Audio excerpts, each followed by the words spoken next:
নমস্কার বন্ধুরা, আজ একটা খুব সহজ রেসিপি নিয়ে চলে এসেছি।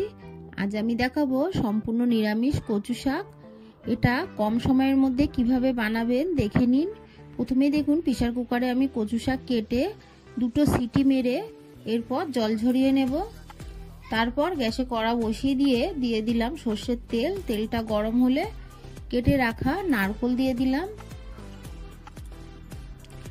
নারকেলটাকে দিয়ে বেশ কিছুক্ষণ নেড়ে ভেজে নেব, তবে নারকেলটাকে খুব কড়া করে ভাজবো না। দেখুন, নারকেলের গায়ে সুন্দর একটা কালার এসে গেছে।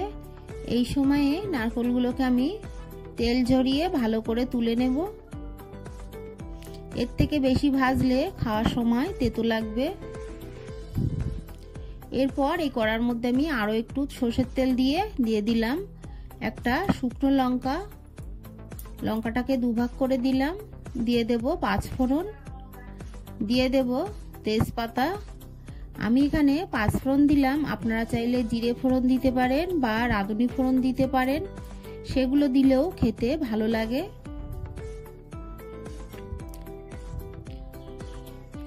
ফোড়নটা একটু নেড়ে ভেজে নেব। ফোড়নটা ভাজা হয়ে গেছে, দিয়ে দিলাম গ্রেট করে নেওয়া আদা। আপনারা চাইলে আদা বেটেও দিতে পারেন। আদাটাকে একটু নেড়ে নিয়ে দিয়ে দেব আগে থেকে ভিজিয়ে রাখা ছোলা। ছোলাটাকে ভালো করে জল ঝরিয়ে রেখেছিলাম, তারপর দিলাম। খুব সামান্য দিয়ে দিলাম হলুদ গুঁড়ো, দিয়ে দিলাম লবণ, দিয়ে কিছুক্ষণ নেড়ে ছোলাটাকে ভেজে নেব। ছোলাটা আপনারা কম বেশি করে নিতে পারেন, আপনারা যতটা দিতে চান ততটাই দেবেন। ছোলাটাকে একটু ভাজা ভাজা করে নিয়েছি। এরপর এর মধ্যে দিয়ে দেব চেরা কাঁচা লঙ্কা। ঝালটা আপনারা যেমন খান সেই মতোই দেবেন। দিয়ে আরো একটু নেড়ে নিলাম। এরপর দিয়ে দেব অল্প জল। জলটা দিয়ে এর মধ্যে দিয়ে দেব হাফ টি স্পুন জিরে গুঁড়ো,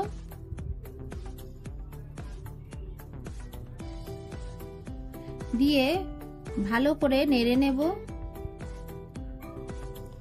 এরপরের মধ্যে দিয়ে দিলাম হলুদ গুঁড়ো, দিয়ে আরো কিছুক্ষণ আমি নেড়ে নেব। আমি একটু জল বেশি দিয়েছি, তাহলে ছোলাটা সিদ্ধ হয়ে যাবে। বেশ কিছুক্ষণ নেড়ে নিয়ে আগে থেকে সিদ্ধ করে জল ঝরিয়ে রাখা কচু শাক দিয়ে দেব। আমি প্রেসার কুকারে দুবার দিয়ে কচু শাক সিদ্ধ করে নিয়েছি। কচু শাক সিদ্ধ করতে 1 থেকে 2টো সিটি মারতে হয়, খুব বেশি সিটি মারার প্রয়োজন হয় না। অনেকেই সময় বেশি লাগে বলে কচু শাক রান্না করতে চায় না, তবে যদি প্রেসার কুকারে আপনারা সিদ্ধ করে নেন তাহলে কম সময়ে কচু শাক সেদ্ধ হয়ে যায় আর রান্নাটাও তাড়াতাড়ি হয়ে যায়। সব কচু শাকগুলো আমি দিয়ে দিলাম, দিয়ে ভালো করে নেড়ে নেব।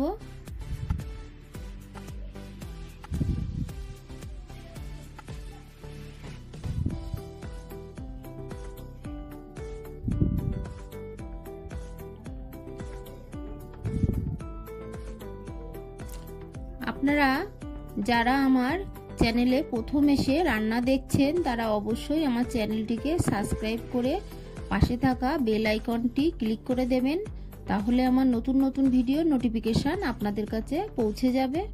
দিয়ে দিলাম একটু হলুদ গুঁড়ো, দিয়ে ভালো করে বেশ কিছুক্ষণ আমি নেড়ে নিলাম। বেশ কিছুক্ষণ এইভাবে কচু শাকটাকে নেড়ে নিলাম। এরপর এর মধ্যে দিয়ে দেব লবণ, দিয়ে আবারও ভালো করে নেড়ে নেব।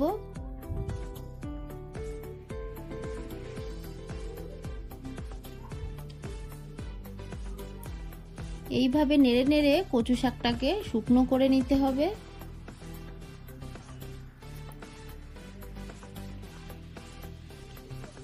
ভালো করে আমি নেড়ে নিয়েছি।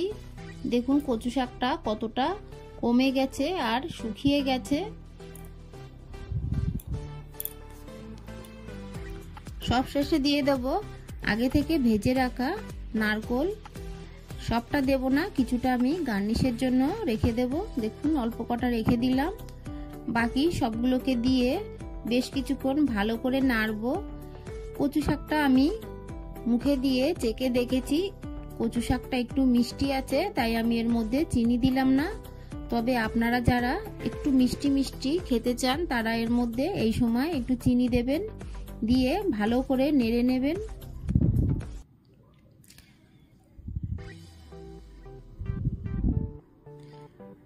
এইভাবে আমি আরো একটু নেড়ে গ্যাসের ফ্লেমটাকে অফ করে দেব। আমার এই রেসিপিটি আপনাদের ভালো লাগলে প্লিজ আমার চ্যানেলটিকে সাবস্ক্রাইব করে পাশে থাকা বেল আইকনটি ক্লিক করে দেবেন, তাহলে আমার নতুন নতুন ভিডিও নোটিফিকেশন আপনাদের কাছে সবার আগে পৌঁছে যাবে।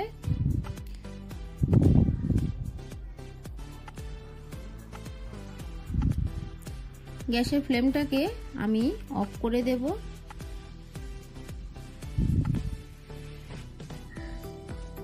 রেসিপিটি ভালো লাগলে একটা লাইক করতে ভুলবেন না। রেসিপিটি কেমন লাগলো, আপনাদের ভালো লাগলো বা খারাপ লাগলো, আপনাদের যেমনই লাগলো আমাকে কমেন্ট করে জানাবেন।